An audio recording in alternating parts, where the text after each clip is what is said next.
नमस्कार दोस्तों, मैं डीके सर। जैसा कि आप जानते हैं कि मैं अपने YouTube channel study with DK sir पे 9th से लेकर के 12th तक के प्रत्येक टॉपिक पे वीडियो लेकर के आता था। बीच में कुछ समस्याएं थी जिससे मेरा वीडियो नहीं आ पाया। आज मैं पुनः एक नए टॉपिक पे वीडियो लेकर के आया हूँ, जिसमें इसके पहले हम लोग पढ़ चुके थे जैव विविधता पार्ट 1। आज मेरा जो नया टॉपिक है जैव विविधता पार्ट 2। जैव विविधता पार्ट 1 में हम लोगों ने देखा था कि आर्य छुटिकर ने संसार में जितने भी जीव पाए जाते थे उनको 5 जगत में बांटा था। 5 जगत में से हम लोग मोनेरा पढ़ चुके थे, प्रोटिस्टा पढ़ चुके थे, फंजाई पढ़ चुके थे, प्लांटी और एनिमिलिया बचा था। आज जो हमारा टॉपिक है किंगडम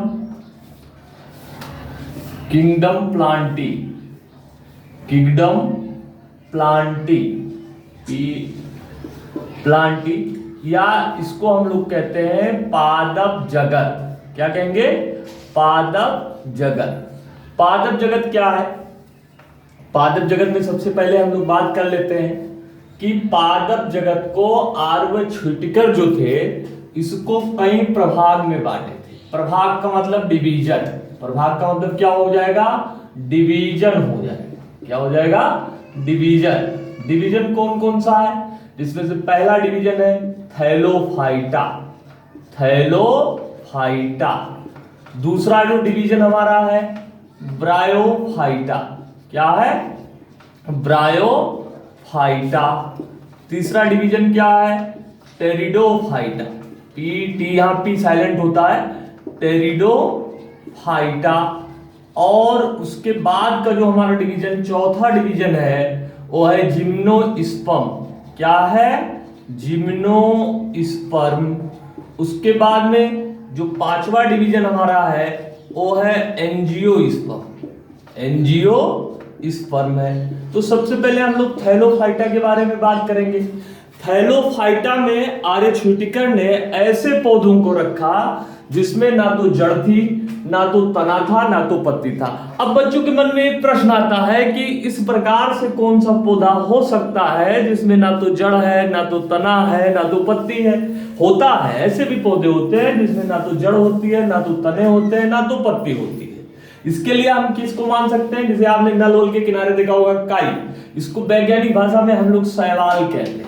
क्या कहते हैं? शैवाल। तो शैवाल एक ऐसे पौधे होते हैं जिसमें ना तो जड़ होती है, ना तो तना होती है, ना पत्ती होती है। मतलब इनकी बॉडी एक थैलस के आकार की होती है, किसी आधार से ये चिपके रहते हैं। दूसरी बात, ये ग्रीन कलर के होते हैं, अर्थात ये अपना भोजन स्वयं बनाते हैं और भोजन के लिए किसी दूसरे पे आश्रित नहीं होते हैं। दूसरी बात आई जो इसमें ब्रायोफाइटा में रखा गया। अब कुछ शैवाल का अगर आप नाम जानना चाहते हैं तो बहुत सारे शैवाल है, जिसमें कारा है, एक शैवाल कारा नाम होता है, कैरा उसको कहते हैं। एक बटेरकोस्पर्मम है। तो बहुत सारे हैं। इसके लिए बड़े क्लासों में एक एक किताबें पढ़ती है। आप यहाँ इतने जानिए कि डिवीजन थैलोफाइटा में ऐसे पौधों को रखा गया जिसमें ना तो जड़ था, ना तना थी, ना पत्ती थी। एग्जाम्पल इसका क्या हो गया? थैला। और दूसरा जो बांटा गया वो है bryophyta, division bryophyta. Division bryophyta में पत्ती तो थी, पत्ती होती है, पत्ती के साथ साथ इसमें तना भी होता है, लेकिन जड़ नहीं होता है, जड़ नहीं पाया जाता है। अब जड़ नहीं पाया तो जड़ के स्थान पे क्या पाया जाएगा? इसमें जड़ के स्थान पे इसमें जो पाया जाता है वो मूलाभास होता है। क्या होता है? मूलाभास होता है। और इसका उदाहरण अगर आप देखेंगे तो एग्जाम्पल हो जाएगा रिक्सिया। एक एग्जाम्पल है रिक्सिया के साथ साथ फिर एग्जाम्पल है मार्केंसिया। और मार्केंसिया के बाद में जो आप अगला एग्जाम्पल देखेंगे रिक्पीलिया, पोरेला, बहुत सारे एग्जाम्पल इस तरीके से है। उसके बाद जो अगला हमारा एग्जाम्पल है, जो अगला डिवीजन है वो है टेरिडोफाइटा। टेरिडोफाइटा में कैसे पौधों को रखा जाता है? टेरिडोफाइटा में जड़, तना, पत्ती सब कुछ पाई जाती है, लेकिन इसमें ना तो फूल होते हैं, ना तो फल बनते हैं। फूल और फल का विकास नहीं होता है। साथ में इसमें सम्मानूतक का विकास हो जाता है, जैसे जाइलम फ्लोएम हो जाता है। इसमें जाइलम फ्लोएम नहीं पाए जाते थे। तो ये सारी चीजें इसमें विकसित हो जाती है। इसका उदाहरण क्या है? लाइकोपोडियम। क्या इसका एग्जाम्पल हो जाएगा? लाइकोपोडियम। साथ में सिलेजिनेला, लाइकोपोडियम, सिलेजिनेला, ये सारे के सारे इसके एग्जाम्पल हो जाएंगे। फिर हम आगे की तरफ चलेंगे तो हमारा जो नेक्स्ट टॉपिक होगा, मतलब जो नेक्स्ट डिवीजन है उस डिवीजन का नाम है थैलोफाइटा। क्या नाम है? मतलब वो जिम्नोस्पर्म। जो नेक्स्ट डिवीजन हमारा है उसका नाम क्या है, या हम कह सकते हैं जो हमारा नेक्स्ट प्रभाग है इसका नाम है जिम्नोस्पर्म। जिम्नोस्पर्म इसके नाम से ही स्पष्ट है। जिम्नोस, जिम्नास का मतलब होता है नग्न और स्पर्म का मतलब बीज, यानी इसमें जड़ भी होगा, तना भी होगी, पत्ती भी होगा, फूल भी होगा, लेकिन जो बीज होगा वो बीज जो होगी वो ढका नहीं होगा। बीज जो होगा वो ढका नहीं होगा, और बीज ढका जब नहीं होगा तो नॉन कवर्ड बीज पाए जाते हैं। और इसके एग्जाम्पल कौन हो जाते हैं आप देखेंगे तो एक एग्जाम्पल हो जाएगा साइकस, और एक एग्जाम्पल और हो जाएगा जिसका नाम क्या हो जाएगा, पाइनस हो जाएगा। साइकस और पाइनस इसके एग्जाम्पल हो जाएंगे। इसके अलावा एक और है अगला वाला जिसका नाम है एंजियोस्पर्म। इसका नाम क्या है? एंजियोस्पर्म। एंजियोस्पर्म में जड़, तना, पत्ती, फूल, फल सारे सब कुछ पाई जाएंगी, और इसको हम लोग क्या करते हैं, सब कुछ पाई जाएंगी और इसके बीज जो होंगे वो ढका हुआ होगा, यानी कवर्ड सीट इसमें पाया जाएगा। कैसा सीट पाया जाएगा? कवर्ड सीट पाया जाएगा। मतलब इसके बीज जो होंगे वो पूर्णतया ढके होंगे, और जब बीज इसके ढके होंगे तो इसको हम दो भागों में बांट सकते हैं। इसमें दो बीज पत्र होता है, एक बीज पत्री जिसको हम लोग मोनोकाट कहते हैं, और दूसरा होता है डाइकाट, इसको हम लोग द्विबीजपत्री कहते हैं। मोनोकाट और डाइकाट।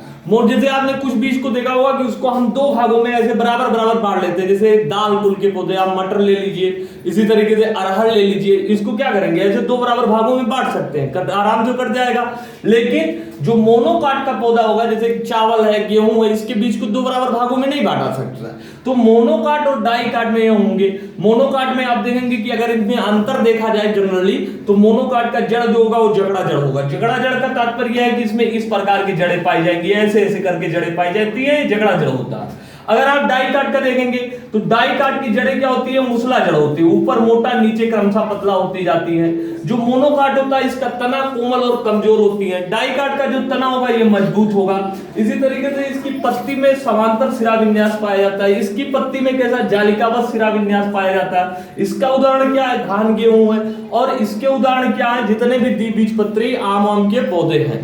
जैसा कि आप देख रहे थे, ये तो आज मेरा छोटा सा वीडियो था, ये मैंने अपने एक नए स्टूडियो में बनाया है। फिर आगे का वीडियो हम निरंतर बनाते रहेंगे। क्लास 9 से 12 तक के बच्चे बोर्ड एग्जाम आते आते उन्हें इंपॉर्टेंट क्वेश्चन भी बताया जाएगा, और बहुत सारे ऑनलाइन क्वेश्चन भी करवाएंगे। थैंक यू, धन्यवाद।